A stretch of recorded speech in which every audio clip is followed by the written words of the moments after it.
Even so, I won't have to live in fear anymore. I'm sorry, Father. I'm sorry I let you down. But I really... Don't cry, Filial. You haven't left the house yet, so there are still rules to be followed, yes? Remember what I taught you. Anger makes you impulsive, sorrow causes you to waver. Don't let yourself be controlled by your emotions. Of course. I'll remember. Dry your tears, and go pursue the life you really want. Yes, Father.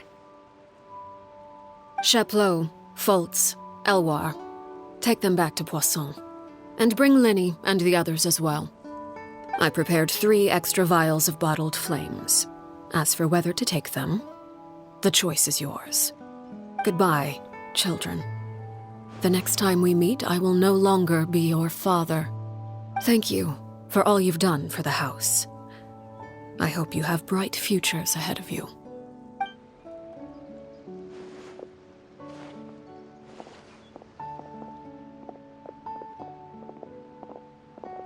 Father!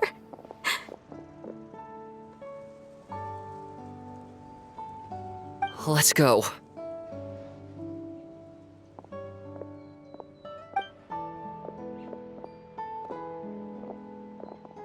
Here, grab my arm, Linny. I'll help you walk back. Thank you.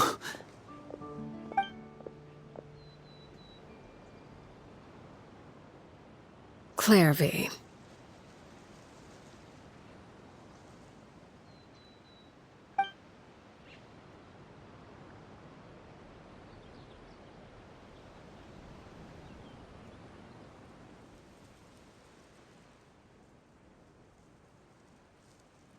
Can we talk now?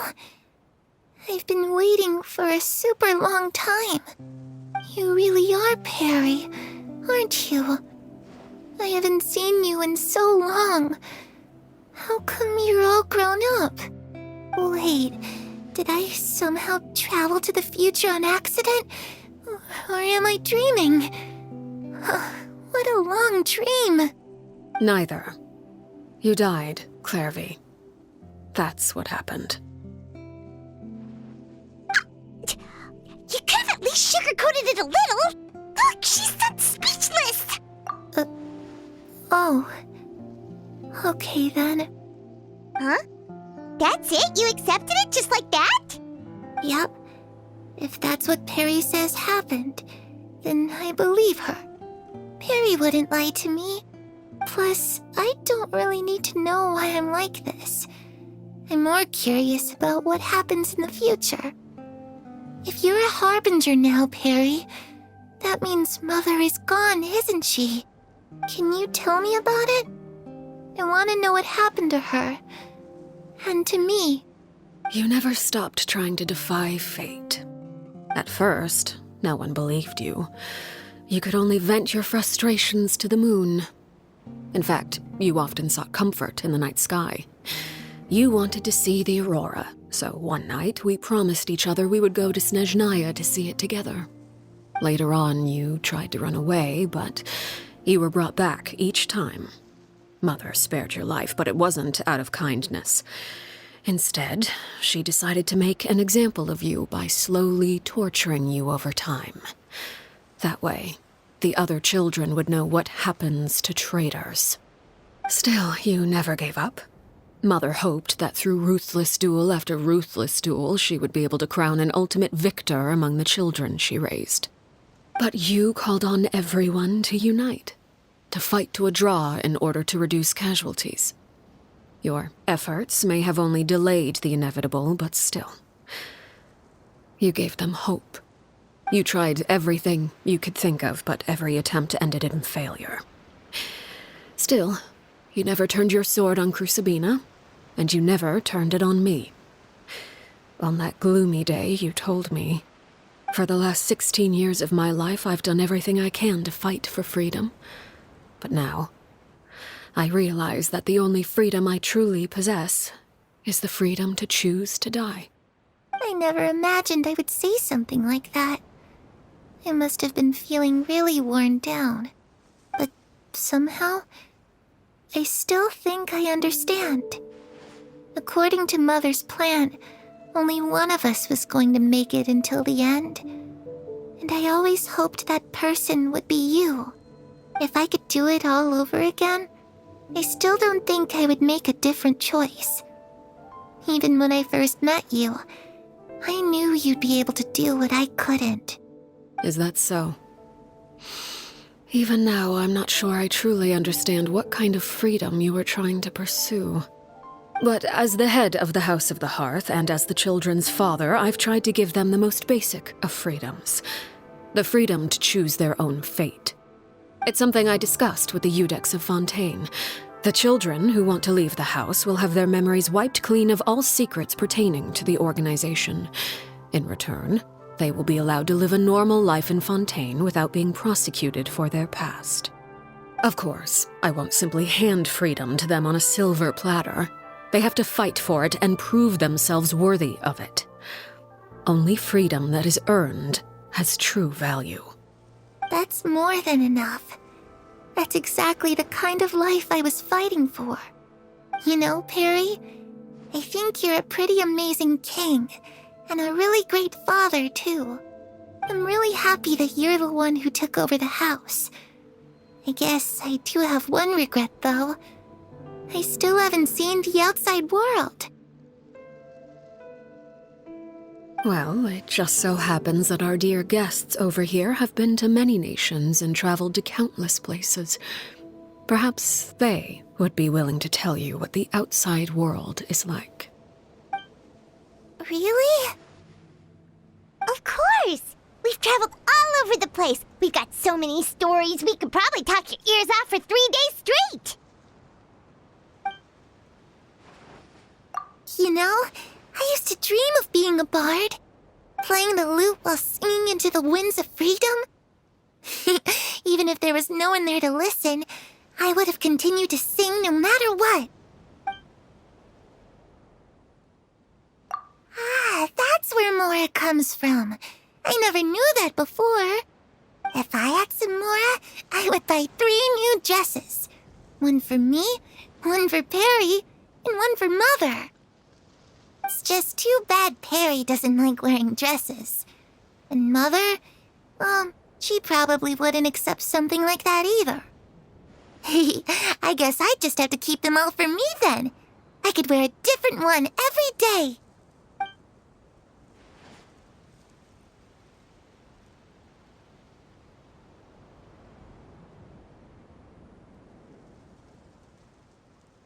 Those yokai you mentioned, what do they look like?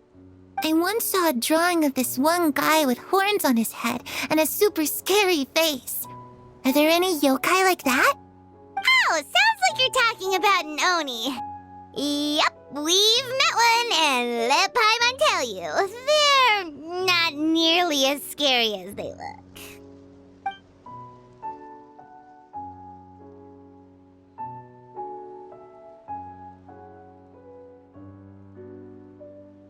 I was always too afraid to skip Mother's fighting lessons. But at the academia, I bet you could do all sorts of secret things in class. Things that have nothing to do with studying. I'm just kidding. Being able to study whatever you want without having to fear for your life actually sounds pretty great.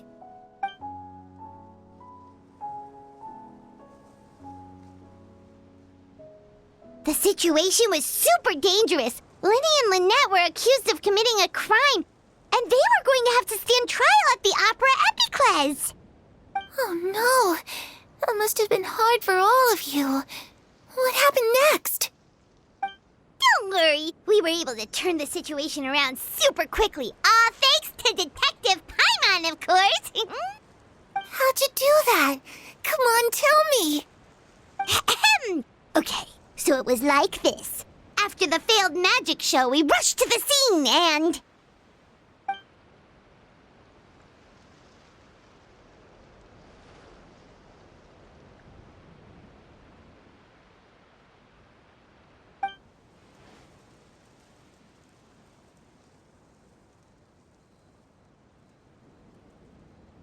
Shadows don't have the capacity to learn or grow.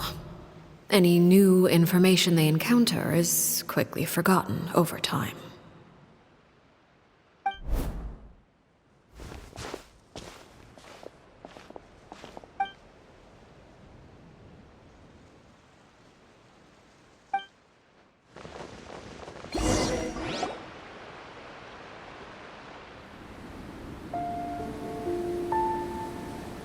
Clairvy, you've worked tirelessly from the shadows to overthrow the House of the Hearth.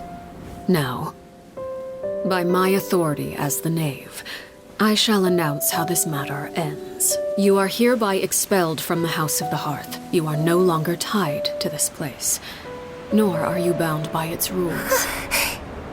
You're saying that I can finally leave? I get to experience the outside world as well? Oh, I almost forgot. There's no getting older for me. Still, seeing who you grew up to be makes me really happy, Parallel. Take care of yourself. Goodbye. May we meet again someday.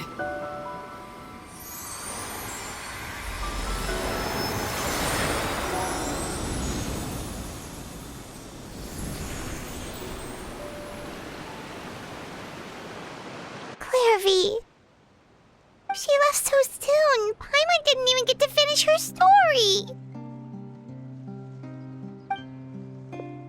I also have certain sentiments left unsaid. I wanted to tell her that the aurora I saw in Snezhnaya was just as beautiful as the ones in the pictures. But a shadow's memories reset at dawn. Had we delayed any longer, we wouldn't have had the time to say goodbye. Whatever regrets may linger, let them be lost to the coming of a new day. Father? It's Linny! Hey, Linny!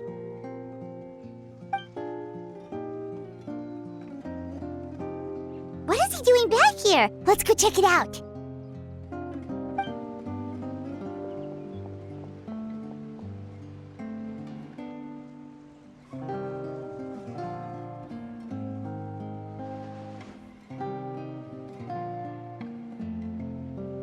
Father, the bottled flames have been administered. Filial and the others have left the house. And you? What have you decided? Thank you for giving us that choice, Father. But we never wanted to leave the house. It's the only home we've ever known. Lynette and Fremine feel the same way. They're recuperating back at the Hotel Bouffe d'été. But I decided to come back and tell you where we stood. I'm sure you're well aware of the expectations I have for you. I want you to follow in my footsteps and become the next king of the house. Yet you seem to have different ideas. I must admit, I'm rather surprised by your decision to stay. There's nothing wrong with choosing to live a quiet life. Leading this organization is a heavy responsibility, one not so easily carried by someone forced onto the throne. I just never understood what you saw in me. What made you believe I was deserving of that throne? You're brave, talented, and, most importantly, you cherish your family. You would do anything to protect them, even if it costs you your life.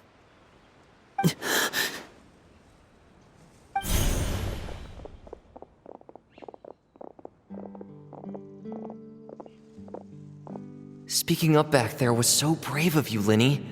It's all thanks to you that we were able to convince Father to back down.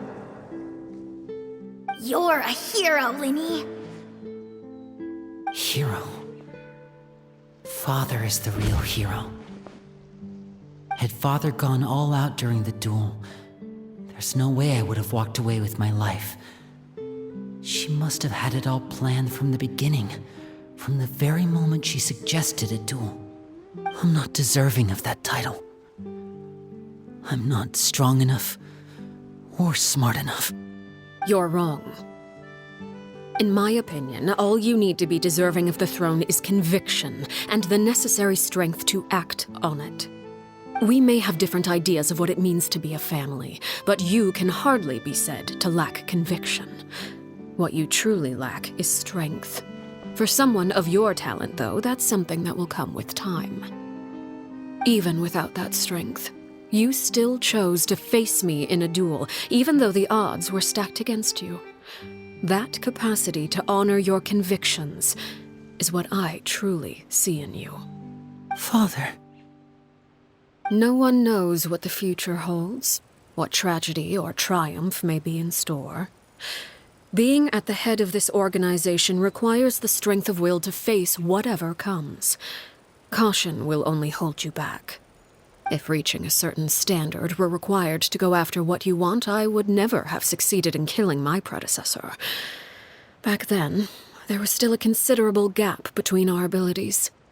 Strength may decide the ultimate victor, but those who let a lack of strength dictate their decisions or undermine their convictions will never be worthy of the throne. I understand, Father. Thank you. Children must grow up to surpass their parents. Only then can a family continue to flourish. The road ahead is not an easy one, so I'll ask you one last time. Are you certain you want to stay? You've done so much for me, Father, and that kindness must be repaid.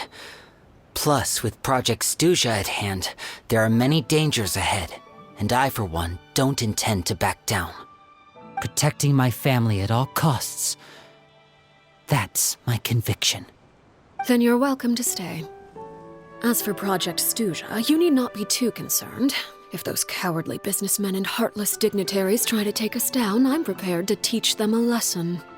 Having members who longed for the light was our organization's last weakness. With those members no longer among our ranks, the House of the Hearth is like a spider hiding in the shadows. We need only wait for our prey to come to us. At present, our imperative is to use their plan to our advantage. In doing so, a crimson moon shall rise amid the frigid blizzards of winter.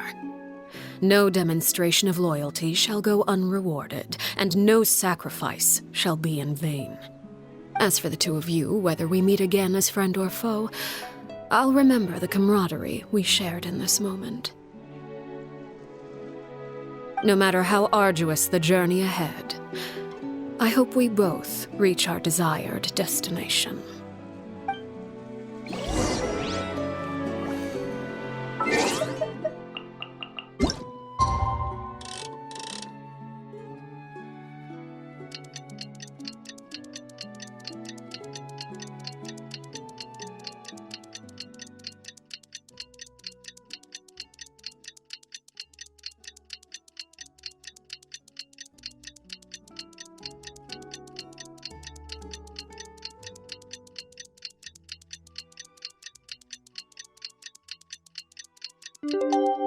Knights and aristocrats share the same cultural... Didn't Linny say that?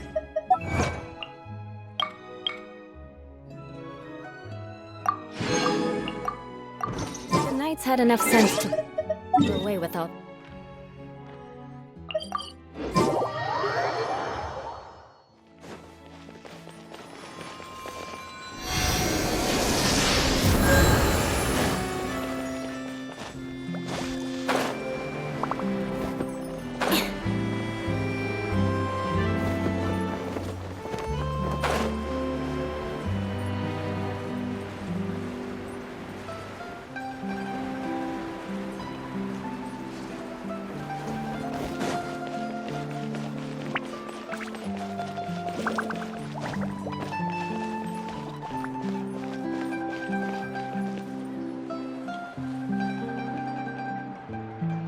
Lynette? Fremine? How are you feeling?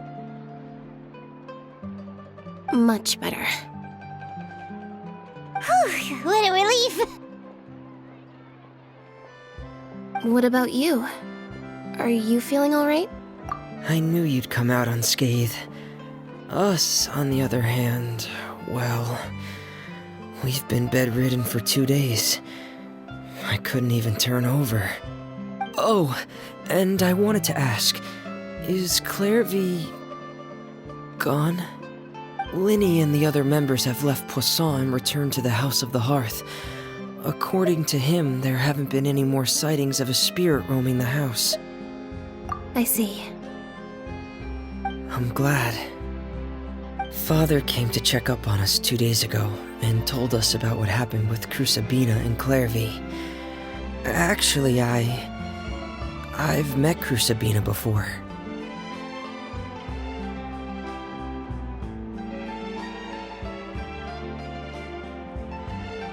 Wait, what? You've met the former knave? Crusabina died a year after Clairvy. It was during the year between their deaths that I joined the House of the Hearth. Crusabina had an extremely cruel and radical way of doing things. While she was alive, the atmosphere in the house was suffocating.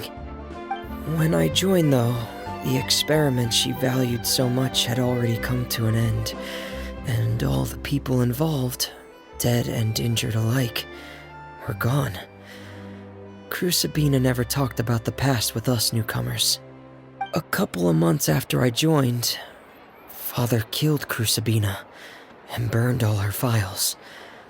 With that, the names of all the people subjected to her experiments, Clairvy included, were lost to the flames, along with the painful memories they represented.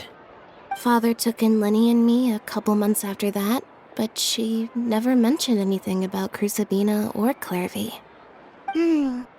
It really seems like something she was planning to keep to herself. The last time you talked to her, did she mention why she kept it a secret for so long?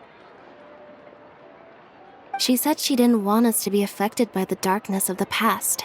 She was worried we'd develop a false sense of gratitude towards her if we knew about it. The foundation of a family should be free of any corrupting influence. Whatever happened in the past, it has nothing to do with who we are now. And that's what Father told us in the end. But I still thanked her for everything. It was only after hearing about what Crusabina did that I finally realized how insignificant our lives could have been. The members of the house meant nothing to her. To say that she valued them in any way, even just as a tool, would probably be giving her too much credit. If Father hadn't taken over the House of the Hearth, I probably would have already... Father rarely brings up the fact that she saved us. She doesn't believe that being indebted to her should be what ties us together. But even if we didn't owe her anything, we would still choose to stay. Because this is our home. We may have arguments or times when we feel wronged. Some people may even choose to leave. But as long as Father is here, we will always have a home. Whether the path before us is bathed in sunlight or shrouded in shadow, we'll follow Father wherever she chooses to go. So I wanted to say thank you for helping us make it through this crisis. Without your help, we could have lost a lot more along the way. Oh, we didn't do anything, really. Of course. You're welcome anytime. Are Filial and Nantoy okay? I actually saw them at a cafe this morning. They didn't recognize me.